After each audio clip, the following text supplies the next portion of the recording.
Penyakit usus buntu atau appendicitis merupakan penyakit umum yang bisa menyerang siapa saja. Gejala-gejala yang identik dengan peradangan usus buntu terkadang hanya ditemukan pada sebagian penderita. Gejala tersebut juga cenderung mirip dengan penyakit lain sehingga sulit didiagnosis. Keliru mengartikan penyebab sakit perut Anda bisa berujung pada salah diagnosis dan pengobatannya. Pada akhirnya, ini bisa membuat gejala usus buntu yang diderita semakin parah. Penyakit usus buntu yang tidak diobati berisiko untuk pecah dan dapat berakibat fatal. Dengan demikian, amat penting untuk mengetahui ciri-ciri atau gejala awal penyakit usus buntu. Dan ketika Anda mengalaminya, maka segeralah cari pertolongan medis agar mendapatkan penanganan lebih awal.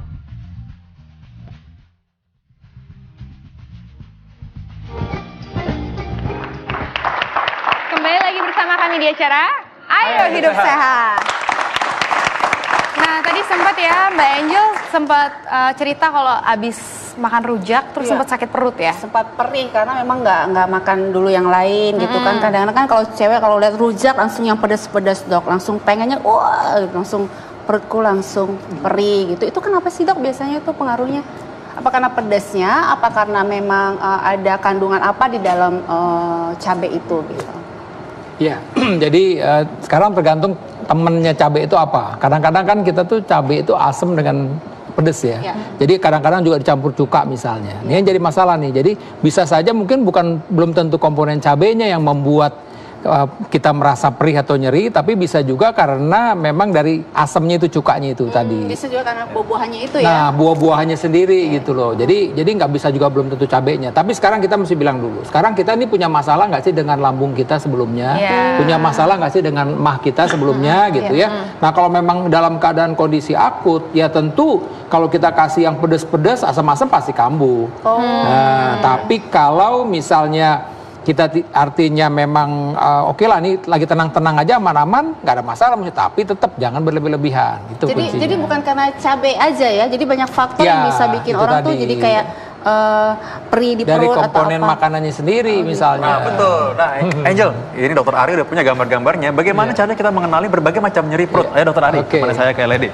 Nah, di sini ada yang dibilang bahwa katanya orang nyeri perut segala macam, belum tentu dia tahu bahwa ini adalah usus buntu. Padahal ini harus dikenali, Dokter Ari.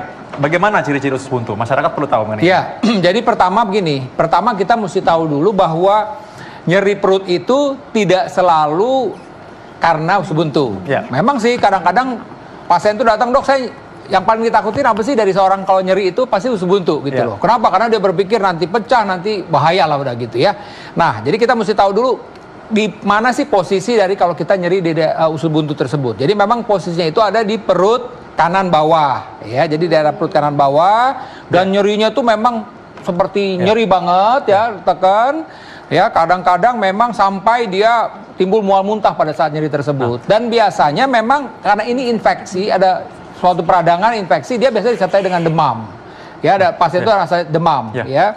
Nah, oleh karena itu memang tentu nanti dokter akan periksa nih apakah memang ini benar-benar usus buntu atau bukan. Nah, dok, itu perutnya di sebelah kanan bawah itu orang kadang nggak terlalu bisa mengenal itu. Sebelah mananya nih coba?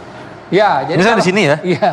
Coba di sini ya, dok ya? Ya, jadi daerah ini kan daerah, jadi ini ya, pokoknya ini pusar ya kan, pusar. Kemudian kita ambil ke daerah tulang panggul kita. Ini adanya di sepertiga, jadi sepertiga bagian pinggir dari ini kita di dekat tulang panggul ini. Ya ini ada kalau ini ada kita bilang apa namanya umbilikus ya. Jadi kemudian ini sampai di sini ada yang namanya tulang sias, itu daerah sias itu ambil sepertiga bagian sisi lateralnya begitu, sisi pinggirnya. Jadi lokasinya seperti begitu. Dan jadi pasien itu merasa nyeri begini. Sekali, kalau memang dia sakit, dia jalan akan pegang-pegang seperti begini gitu loh. Nah, karena dia bergerak aja sudah memicu sakit. Ya, dia sakit. Kemudian ya tadi nih biasanya juga timbul bisa demam tinggi tadi. Demam tinggi. Ada faktor demam. Ciri-ciri khas orang infeksi misalnya ya gitu betul, ya. Dia infeksi ada pada pasien tersebut. Jadi tapi sekali lagi begini, itu ke pasien itu memang harus ke dokter, ya kan? Artinya dokter lah nanti akan menentukan, oh ini memang sesuai dengan gejala usus buntu. Karena dengan pemeriksaan dokter akan bisa memastikan, ya secara kasar aja misalnya. Tapi kadang-kadang memang nyerinya itu nggak terlalu khas kadang-kadang. Nah biasanya dokter dengan pemeriksaan laboratorium misalnya dipastikan, oh ternyata sel darah putihnya tinggi gitu loh. Ternyata sel darah putihnya tinggi.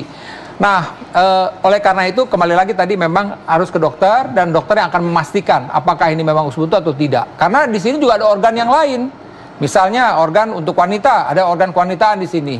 Ya, bahkan itu kalau kita artinya seorang dokter bahwa ini berpikir usus buntu, ini pada usia wanita muda baru menikah segala macam juga harus pikirkan jangan-jangan ini misalnya suatu kehamilan di luar kandungan. Itu gejala juga sama seperti begitu. Nyeri hebat sampai shock misalnya, nah seperti itu. Nah dok, karena tadi ngomong soal tadi pada perempuan begitu, Angel udah mulai kayak takut tadi barusan. Ada mau nanya apa nih? Udah penasaran. Iya. Kejadian kepada manajer saya namanya Bella tuh. Dia pernah ya dok ya, waktu itu kan dia sakit tuh. Tiba-tiba dia bilang, aduh sakit perut saya gitu. Nah saya bingung dong karena dipegangnya di sini gitu. Begitu saya bawa ke rumah sakit, ternyata tuh bukan dia usus buntu, tapi dia mah gitu kan. Nah, bener banget nih penjelasan dokter kepada kita semuanya, karena nggak semua orang paham letaknya sakit usus buntu di sini posisinya. Kalau cewek-cewek sekarang tuh kalau begitu udah sakit perut, usus buntu, bisa juga yang lainnya dok ya dengan penjelasan ini. Nah Bella, manajer saya, ingat ya, berarti kamu bukan sakit usus buntu, jangan dioperasi dulu, tanya ke dokter yang paling benar. Makasih dok. Masyarakat masih ingin tahu nih dok mengenai pemicu dari penyakit usus buntu sendiri, Kak. Gimana dok? Ya, jadi pertama ini bahwa usus buntu itu ada suatu proses infeksi akut. Jadi kalau infeksi akut berarti ada suatu peradangan dan ini berhubungan dengan bakteri. Jadi ini berhubungan dengan bakteri ya. Jadi faktor-faktornya apa?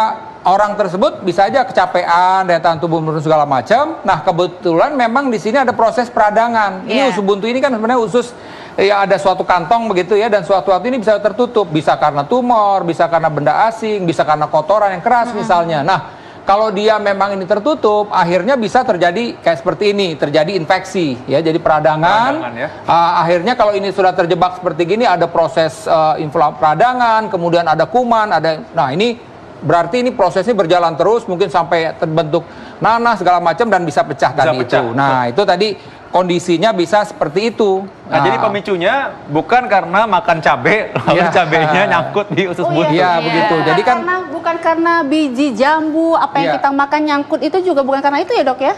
Multifaktor, bisa saja sih, tapi bukan baru langsung makan nutup langsung itu bisa. Ini ada suatu proses peradangan, jadi blocking memang tertutup, tapi bisa macam-macam, tumor juga bisa, kotoran yang keras pun juga bisa. Makanya dianjurkan juga usahakan jangan sampai buang air besar kita tuh keras. Kebetulan kita kecapean, kurang tidur, daya tahan tubuh menurun, dan kebetulan di sini ada gangguan blocking, itu bisa terjadi infeksi.